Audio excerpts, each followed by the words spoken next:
안녕하세요. 승리한 항상 가족 여러분, 그리고 강성성경연구원 여러분, 오늘은 마태복음 43번째 시간으로 마태복음 8장 18절에서 22절 말씀을 예수님을 따르는 자들의 자세와 각오, 마음의 중심이라는 제목으로 함께 말씀을 나누도록 하겠습니다. 승리한 삶은 박유일 목사님의 구속서로 조망한 성경 연속 강해집을 통해서 편집이 되어 있습니다. 저희들이 3월달 마태복음 8장에서 12장까지의 말씀은 마태복음 강해집 2권을 통해서 편집이 되어 있습니다. 이 부분에 대해서 좀 더 깊이 있게 묵상하고 싶으신 분들은 강해집을 처음부터 끝까지 차분히 살펴보시기를 부탁드립니다. 자, 오늘 본문 말씀을 보도록 하겠습니다. 자, 18절입니다. 예수께서 무리가 자기를 애워싸는 것을 보시고 건너편으로 가기를 명하시니라. 자, 예수님께서 지금 놀라운 이적들을 보이고 있었어요. 백부장의 하인이 중풍병으로 고생하고 있는 것을 말씀으로만 고치셨습니다. 베드로의 장모가 열병에 걸려 있는 것을 꾸짖으시면서 손을 대시고 고치셨어요. 그리고 찾아오는 귀신 들린 자와 모든 병든 자, 연약한 자를 고치셨습니다. 이때 사람들은 예수님을 애워싸기 시작합니다. 그런데 지금 예수님을 애워싸는 이유를 우리가 앞선 말씀을 통해서 한번 확인해 봅시다. 조금 전에 말씀드렸던 것처럼 예수님이 행하시는 놀라운 이적을 봤습니다. 그리고 예수님을 애워싸는 이유는 바로 이 이적에 대한 반대급부입니다. 이 이적을 보고 각자 나름대로 해석을 하는 것이죠. 우리가 한때 어떤 영화에서는 가룟 유다가 이렇게 예수님의 이적을 보고 이런 생각을 했다는 식으로 이 작가적인 상상력으로 대사를 만든 적이 있습니다. 만약 예수님이 우리의 지도자가 된다면은 예수님께서는 배고픈 자들에게 얼마든지 먹을 것을 줄 수 있을 것이고, 아픈 자들을, 상처 입은 자들을 바로 고쳐줄 수 있을 거야. 그래서 우리는 정말 예수님을 통해서 절대 패배하지 않는 군대를 가질 수 있어. 즉, 예수님의 능력을 보고 각자 자기 생각으로 예수님을 투영해서 보기 시작하는 것입니다. 그랬을 때 오히려 사람들은 더 선풍적으로 그 사람에게 매료되게 돼 있습니다. 근데 이때 예수님은 무엇 하십니까? 바로 건너편으로 건너가자 그럽니다. 배를 타고, 사람들에게 둘러싸이지 않게 배를 타고 반대편으로 가서 사람들의 이런 투영된 욕망에서 벗어나서 예수님이 본래 하시던 일을 하자고 하시는 것입니다. 예수님께서 본래 하시던 일이 무엇이었습니까? 우리가 마가복음 1장 38절을 통해서 확인할 수 있습니다. 이르시되 우리가 다른 가까운 마을로 가자. 거기서도 전도하리니 내가 이를 위하여 왔노라 하시고. 전도를 한다는 것은 무엇입니까? 예수님께서 선언하신 말씀이 무엇으로 시작하였습니까? 회개하라, 천국이 가까웠느니라. 그러면서 팔복의 말씀을 선언하시면서 천국이 어떤 것인지, 천국이 누구의 것인지, 천국을 소유한 사람들이 어떤 삶을 살게 되는지 예수님께서 산상수훈을 통해서 이것을 우리에게 너무나 자세히 설명하셨어요. 그래서 예수님이 하시는 일은 바로 이 천국 복음을 전하는 거라는 것입니다. 하나님의 말씀을 가르치라는 거예요. 하나님의 뜻을 이루는 것입니다. 그런데 사람들은 자기 욕망으로 예수님을 보기 시작합니다. 자기 생각으로, 자기 뜻으로 예수님을 보기 시작합니다. 그래서 예수님이라면은 내 뜻을 이루어 줄 수 있겠지, 이렇게 생각합니다. 그런데 예수님은 그게 아닌 것입니다. 예수님은 하나님의 뜻을 이루기 위해서 왔습니다. 우리가 지난 시간에 확인한 것처럼 예수님께서는 하나님이 우리에게 약속하신 그대로, 즉 하나님의 말씀대로, 하나님의 뜻대로 이 땅에 나셨고 사셨고 죽으셨고 장사되셨고 부활하셨고 승천하시고 다시 오십니다. 아버지의 뜻대로 사시고 아버지의 뜻 안에서 모든 것을 행하시고 모든 것을 행하실 것입니다. 그래서 건너편으로 가시는 것입니다. 이 욕망의 요구를 뒤로 하고 떠나가시는 것입니다. 욕망의 요구를 들어주는 것과 연약한 자를 돌보는 것은 분명한 차이가 있습니다. 그리고 연약한 자를 돕는다는 것 또한 무엇이 목표가 돼야 되냐면, 하나님을 믿게 하는데, 하나님의 뜻을 따르게 하는데, 하나님 나라의 백성 되게 하는 데 있다는 것 또한 우리가 기억해야 됩니다. 그래서 하나님의 뜻과 일치되지 않는 열정은 오히려 하나님의 뜻을 힘써 거역하는 것이 된다는 로마서 10장 2절에서 3절 말씀을 여러분들 잘 기억하셔야 됩니다. 근데 이때 한 사람이 옵니다. 한 서기관이, 즉 성경을 기록하고 역사를 기록하는 사람이에요. 정규 교육을 받은 엘리트예요. 근데 이 서기관이 뭐라 그러냐면, 나와 예수께 아라되 선생님이여 어디로 가든지 저는 따르리이다. 이거 굉장히 놀라운 일이거든요. 예수님을 따르겠다고 결단하고 이제 주류 사회의 일꾼들이 예수님 앞에 오는 거예요. 그런데 이 서기관을 보십시오. 아직 제자들은 예수님께 호명받지 못했어요. 그래서 12사도로 아직 지정받지 못했습니다. 그리고 아직은 예수님이 무엇을 하시는지, 예수님이 어떤 분인지 잘 이해를 못해요. 그리고 이미 알고 있다시피 예수님의 제자들은 사람들에게 천시받는 직업이 많았습니다. 그런데 주류 사회에서 엘리트가 예수님을 따르겠다 그러는 거예요. 그런데 예수님은 이거에 대해서 무엇이라고 얘기합니까? 20절을 보십시오. 예수께서 이르시되 여우도 굴이 있고 공중의 새도 거처가 있을 때 인자는 머리 둘 것이 없다 하시니라. 예수님이 이 말씀을 하신 이유가 무엇일까요? 우리가 함께 묵상하기 말씀의 19절에 해당하는 말씀을 보면 그 이유를 알 수 있습니다. 마가복음 10장 37절에서 40절, 예수님이 예루살렘 성에 입성할 때 예수님의 제자인 요한과 야고보가 한 얘기입니다. 자, 보십시오. 여짜오되 주의 영광 중에서 우리를 하나는 주의 우편에 하나는 좌편에 앉게 하여 주옵소서. 즉 뭡니까? 예루살렘에 올라가시면 이제 누가 봐도 예수님이 왕이 되실 것 같아요. 사람들이 예수님을 정말 너무나 좋아해요. 너무나 지지해요. 그리고 그 반대 세력들도 너무나 견제하는 걸 보면은 오히려 우리 예수님, 우리 선생님의 정말 지위가 굉장히 향상된 거예요. 그래서 들어가시면 왕권을 잡으실 것 같은데 우리 형제 중에 한 사람은 우편에 한 사람은 좌편에 주십시오. 그래서 가장 영광 받으시는 가장 높은 자리에 우리를 함께 있게 하여 주시옵소서라고 얘기하는 거예요. 그때 예수님이 뭐라 그러십니까? 예수께서 이르시되 너희는 너희가 구하는 것을 알지 못하는도다. 내가 마시는 잔을 너희가 마실 수 있으며 내가 받는 세례를 너희가 받을 수 있느냐. 예수님이 왜 이렇게 얘기한 거예요? 제자들은 예수님이 지금 예루살렘 들어가시면 왕이 되실 것이라고 생각하고 있어요. 근데 예수님은 사실 뭐하러 들어가시는 거예요? 십자가를 지시러 죽으러 들어가시는 거예요. 고난의 길을 가는 거예요. 그러니까 예수님이 마시는 잔은 고난의 잔이고 예수님이 받는 세례는 죽음의 세례예요.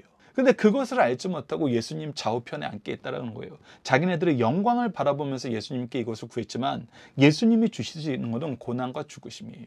근데 이들이 뭐라 그래요? 그들이 말하되 할 수 있나이다. 예수께서 이르시되 너희는 내가 마시는 잔을 마시며 내가 받는 세례를 받으려니와 내 좌우편에 앉는 것은 내가 줄 것이 아니라 누구를 위하여 준비되었든지 그들이 얻을 것이니라. 즉 이건 누가 주시는 것이다?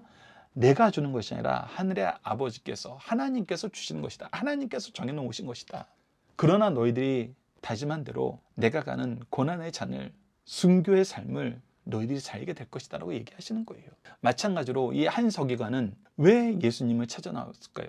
여러분들 이 지역을 잘 보시면 알아요. 이 지역은 어디예요? 가버나움 지역이에요. 가버나움, 갈릴리 지역이에요. 이 지역은 어떤 곳입니까? 낙후된 곳이에요. 그리고 나사렛에서 무슨 선한 것이 나오겠느냐라는 얘기를 들을 만큼 편판이 좋지 않은 곳이에요. 실제로 환경이 좋지 않은 곳이에요. 근데 이곳에서 이 한 서기관이 예수님을 알아보고 예수님이 행하신 이 놀라운 이적을 보고 뭐 한 거예요? 앞서 18절에서 예수님을 에워싼 무리들처럼 자기가 먼저 예수님의 가치를 알아보고 예수님 옆에서 자기도 영광을 받고 싶어 하는 거예요. 우리가 일반적인 상황을 우리가 경험했던 사회에서 경험했던 그런 상황을 대입해서 보면은 어떠한 코치가 아주 낙후된 동네에서 천부적인 재능을 가진 아이를 발견을 했어요. 그래서 그 아이를 내가 코치를 잘하면은 세계적인 대스타가 될 것 같아요. 세계 챔피언이 될 것 같아요. 그래서 그 사람 옆에서 헌신적으로 도와주는 거예요. 왜? 앞으로 이 아이가 받을 세계 최고라는 타이틀이 나에게도 영광이 될 것을 믿으니까. 그래서 이 한 서기관이 찾아온 것은 바로 이런 모습인 것을 예수님이 아셨다는 거예요. 그래서 예수님이 뭐라 그러시는 겁니까? 나에게 있는 것은 영광의 길이 아니다. 그래서 뭐라 그런 거예요? 예수께서 이르시되 여우도 굴이 있고 공중의 새도 거처가 있을 때 인자는 머리 둘 곳이 없도다 하시니라. 동물들도 기본적으로 가지고 있는 아주 필수적인 것이지만 나에게는 그것도 없는 길이 주어져 있다. 그래서 나의 길은 영광의 길이 아니다. 네가 생각하는 길과 다르다라고 얘기하는 거예요. 자, 오늘 본문 말씀에서 우리가 조금 더 살펴보기를 원하는 것이 바로 인자는이라는 이 표현입니다. 성경에서 인자는 대개 두 개의 의미로 쓰입니다. 우리가 구약에서 먼저 인자를 보면은 에스겔과 다니엘서에서 나오는데 에스겔에서는 말씀을 전하기 위해서 세운 사람의 대표를 얘기합니다. 즉 인간으로서 겸손한 모습을 갖춰야 되는 사람을 얘기를 해요. 하나님 앞에서. 그 두 번째는 다니엘서에 나오는 것인데 다니엘서 7장 13절로 14절을 보면 내가 또 밤 환상 중에 보니 인자 같은 이가 하늘에 구름 타고 와서 즉 하늘의 영광 중에 나타나서 옛적부터 항상 계신 이에게 나아가 그 앞으로 인도되매 즉 하나님 앞에 인도되매 그에게 권세와 영광과 나라를 주고 즉 온 세상을 다스릴 통치를 허락하시고 모든 백성과 나라들과 다른 언어를 말하는 모든 자들이 그를 섬기게 하였으니, 즉 만국이 그를 섬기게 하였으니 그의 권세는 소멸되지 아니하는 영원한 권세요 그의 나라는 멸망하지 아니할 것이다. 즉 영원한 영광을 가지시는 분, 하나님이 우리에게 보내주신 메시아, 구원자, 왕 중의 왕이 바로 이 인자로 표현됩니다. 그런데 예수님이 오셔서 직접 이 인자라고 표현하셨을 때 초림 때의 인자는 어떤 모습이에요? 고난받으시는 주의 종을 의미하고 우리와 하나님 사이에 중보하는 중보자를 얘기해요. 즉 대속의 속죄물로 이 땅에 오신 분을 의미해요. 그래서 예수님이 초림 때의 인자라는 표현은 고난, 고통, 겸손함의 상징이에요. 그러나 재림 때의 상징은 뭐예요? 바로 다니엘서에서 얘기한 것처럼 모든 영광과 주권을 가지고 오시는 영광스러운 왕 중의 왕의 모습이에요. 그럼 오늘 본문 말씀에서는 무엇이다? 바로 겸손하고 고난받으시는 예수 그리스도의 모습이다. 그래서 고린도후서 8장 9절을 보면 우리 주 예수 그리스도의 은혜를 너희가 알거니와 부요하신 이로써 이 모든 영광을 이미 가지신 분이에요. 누리시기에 합당하신 분이에요. 근데 어떻게 했어요? 너희를 위하여 가난하게 내심은 그의 가난함으로 말미암아 너희를 부요하게 하려 함이라. 즉 예수님은 우리를 부요하시게 하시기 위해서 모든 영광을 버리시고 고난의 길을 가셨어요. 머리 둘 곳도 없는 처절하게 낮은 자세로 삶으로 오셨어요. 그래서 예수님이 얘기하는 것입니다. 너희들의 기대와 다르다. 마가복음 10장 37절에서 40절에 요한과 야고보가 얘기했던 기대와 다르다. 그걸 알아야 된다. 그래서 두 번째 문제, 서기관은 무엇하는 사람이며 이 사람이 예수님을 따르려 할 때 예수님은 무엇을 보게 하셨나요? 그의 마음의 중심에 예수님을 내가 빨리 발굴하여서 이 예루살렘에서 큰 권세를 얻을 때 나도 같이 권세를 얻겠다. 이런 생각은 예수님의 제자로서 합당치 않다라는 것을 가르쳐 주는 것입니다. 자, 이제 두 번째 단락을 봅시다. 21절에서 22절입니다. 자, 또 한 사람이 나타납니다. 제자 중에 또 한 사람이 이르되 주여 내가 먼저 가서 내 아버지를 장사하게 허락하옵소서. 자, 이 말씀을 우리가 신학자들은 두 가지로 해석을 합니다. 정말 지금 아버지가 돌아가셔서 장사해야 되는 시간이 왔다는 거예요. 그래서 이 장사하는 일을 내가 아들로서 마무리하고 예수님을 따르겠습니다. 이런 얘기일 수 있다는 거예요. 두 번째 의미는 아직 아버지가 돌아가시기 전인데 내가 아버지가 돌아가서 유산을 많이 물려받으면 예수님의 전도단에 큰 도움이 될 것이니까 제가 그때 재산을 정리해서 따르겠습니다. 이 두 가지 의미가 있다고 많은 신학자들이 얘기해요. 근데 이것은 하나로 볼 수도 있어요. 무엇이냐면 지금 아버지가 죽으셨어요. 돌아가셨어요. 그러면 이제 곧 무엇이 돼요? 재산 정리에 들어가요. 유산, 상속에 대해서 얘기를 하게 돼요. 그랬을 때 내가 내 형제들에게 합당한 값을 매겨서 이 상속을 양도하면은 나에게는 자금이 생기는 거거든요. 그러면 그 돈을 가지고 예수님의 전도단을 도울 수 있다는 거예요. 그래서 내가 예수님 따르긴 따르는데 더 현실적으로 더 좋은 모습으로 예수님을 따르겠습니다. 이것을 허락하여 주시옵소서라고 얘기한다는 거예요. 근데 예수님은 뭐라고 합니까? 22절 보시죠. 예수께서 이르시되 죽은 자들이 그들의 죽은 자들을 장사하게 하고 너는 나를 따르라. 이거는 무엇입니까? 유산을 위해서 다투는 자들과 유산을 위해서 다퉈서 나를 돕겠다는 생각으로 남아서 유산을 위해서 다투는 것을 먼저 하지 말고 너는 나를 따르는 것을 먼저 해라. 세상의 것을 우선순위에 두지 말고 하나님을, 예수님을 우선순위에 둬라. 그런 면에서 18절에서 20절과 21절에서 22절이 일맥상통합니다. 전부 뭐예요? 하나님의 뜻, 예수님, 바로 그분이 중심이 아니에요. 각자 자기의 생각과 자기의 방법이 더 좋다라는 거예요. 그리고 예수님, 현실적으로, 이성적으로 분명히 느껴지잖아요. 경험되잖아요. 제가 제안하는 것이 더 좋은 방법입니다. 제가 제안하는 것이 더 좋은 방법입니다. 여러분, 이것을 보면 우리가 무엇을 느끼게 되나요? 예수님이 처음 받으셨던 세 가지 시험, 떡으로 유혹하는데 무엇을 유혹하는 거였어요? 하나님의 말씀에서 벗어나길 유혹하는 거였어요. 하나님께서 약속하신 말씀으로 우리를 시험해서 뛰어내려 보라 그러지만 사실 그거는 교회라는 곳이 어떤 곳임을 벗어나게 만드는 거예요. 교회가 하나님께 예배드리는 곳이라는 것을 벗어나게 만드는 거예요. 하나님께 예배드리는 것이 아니라 하나님을 시험하는 곳이 되게 만드는 거예요. 하나님 저 교회 와서 열심히 기도하고 열심히 헌금했는데 열심히 봉사도 했는데 왜 저 축복하지 않으세요? 이렇게 돼버린다는 겁니다. 그리고 마지막엔 온 세상을 줄 테니까 절하라는 것은 뭐예요? 하나님의 통치에서 벗어나게 하는 거예요. 한 서기관이 생각했던 거, 내가 당신에게 영광되는 일을 하겠습니다. 이것은 하나님의 영광에서 벗어나게 하는 거예요. 하나님께 예배하는 자의 자리에서 오히려 벗어나게 만드는 거예요. 내가 물질을 가지고 예수님의 사역을 돕겠습니다. 이거는 하나님이 통치자 되신 것을 거부하고 오히려 내가 당신의 통치를 완성시켜 줄 수 있다는 나의 통치를 드러내는 거예요. 그래서 우리는 항상 이 시험을 직면하게 된다는 것입니다. 자, 이 부분에 대해서도 우리가 함께 묵상할 말씀을 통해서 보도록 하겠습니다. 누가복음 15장 12절을 보십시오. 그 둘째가 아버지에게 말하되 아버지여 재산 중에서 내게 돌아올 분깃을 내게 주소서 하는지라 아버지가 그 살림을 각각 나누어 줬으니. 자, 보십시오. 무엇입니까? 돌아온 탕자의 비유였죠. 이 둘째 아들이 너무나 무도하게도 이스라엘 전통에서는 아버지가 돌아가셔야 유산 상속이 되는데 아버지가 돌아가시기 전에 유산을 상속해 달라는 거예요. 그것은 뭐예요? 내 개인의 입장에서는 아버지를 죽은 사람 취급하겠다는 거예요. 이것은 유대인들이 보기에는 돌로 쳐 죽여도 아무 말 할 수 없는 존재가 돼버린 거예요. 그래서 이런 것이 세상 사람들과 함께 살다 보면은 우리가 교회 안에서도 일어날 수 있다는 것입니다. 합리적으로 생각해보자. 현실적으로 생각해보자. 좋은 게 좋은 거 아니냐. 이런 것이 계속 나오지만 하나님은 그것이 아니다. 하나님의 뜻을 따르는 거, 하나님이 먼저 되는 거, 예수 그리스도가 중심에 있는 거, 그것이 가장 중요하다. 에베소서 2장 2절로 3절을 보시죠. 그때 너희는 그 가운데 행하여 이 세상 풍조를 따르는 공중의 권세 잡은 자를 따랐으니, 즉 우리는 나도 모르게 하나님의 일을 한다 그러면서도 세상 풍조를 따라서 공중의 권세 잡은 자들이 행동하는 것을 행동해요. 그래서 오히려 권세 잡은 자들을 더 따르길 즐거워해요. 근데 이것에 대해서 뭐라고 성경은 얘기합니까? 곧 지금 불순종의 아들들 가운데서 역사하는 영이라. 결국 이거는 뭐하게 만든다? 하나님에게 불순종하게 만든다.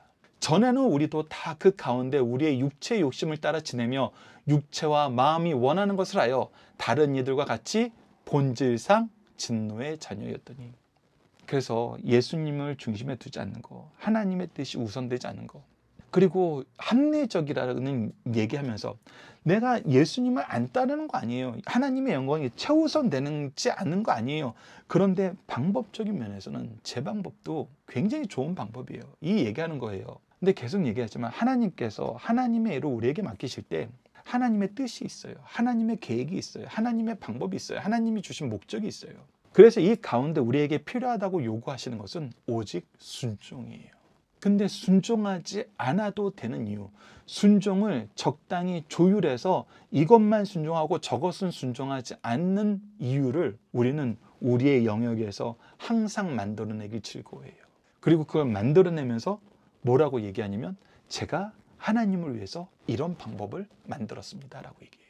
근데 그것은 본질상 진노의 자녀들이 하나님의 뜻에 온전히 순종하기 싫어할 때 사실 온전히 순종하지 않는다는 건 순종하지 않는 거예요. 그래서 순종하기 싫을 때 나타나는 모습이라는 것입니다. 하나님도 세상도 양손에 잡고 싶은 거예요. 근데 이것은 용납하지 않으십니다. 틀렸다라고 얘기하시고 진노의 자녀가 되는 죄의 모습이라고 얘기하십니다. 자, 세 번째 문제. 이 제자는 왜 장래를 중요하게 여기고 예수님은 왜 지금 따르라 하시나요? 장래를 중요하게 여기는 것은 돈을 먼저 여기는 거예요. 재산을 먼저 확보해야 되겠다는 거예요. 근데 예수님은 그게 중요하지 않다는 거예요. 예수님을 따르는 것이, 하나님의 뜻에 온전히 순종하는 것이 더 좋다는 거예요. 여러분들, 이것은 우리가 추가적으로 이 말씀을 붙이는 것이 여러분들의 신앙생활에 오히려 거짓 충성을 나타낼까 봐 걱정되긴 하지만 물질은, 명예는 하나님 앞에는 너무나 하찮은 거예요. 우리의 생명을 살리시는 것과 우리를 통해서 영혼들의 생명을 살리시는 것에 비하면 하나님 앞에는 이거는 비교 대상도 안 돼요. 그래서 우리가 경험하는 것이 무엇이냐면 하나님의 뜻을 따를 때 재물도 명예도 영광도 능력도 지위도 필요하면 주세요. 하지만 내가 이것을 잘못 쓰고 필요 없다고 생각하시면 걷어가세요. 그래서 이거는 주시고 걷어가시는 것이 하나님께서는 언제든지 얼마든지 하실 수 있는 거기 때문에 우리가 이것을 위해서 살 필요가 없어요. 하나님은 이것이 필요하면 주시고 필요 없으면 거둬가시니까. 근데 중요한 건 뭐예요? 우리가 그리스도의 복음의 일꾼 되는 거예요. 참된 순종의 제사를 드리는 거예요. 그래서 우리의 중심에 순종을 보신다는 것입니다.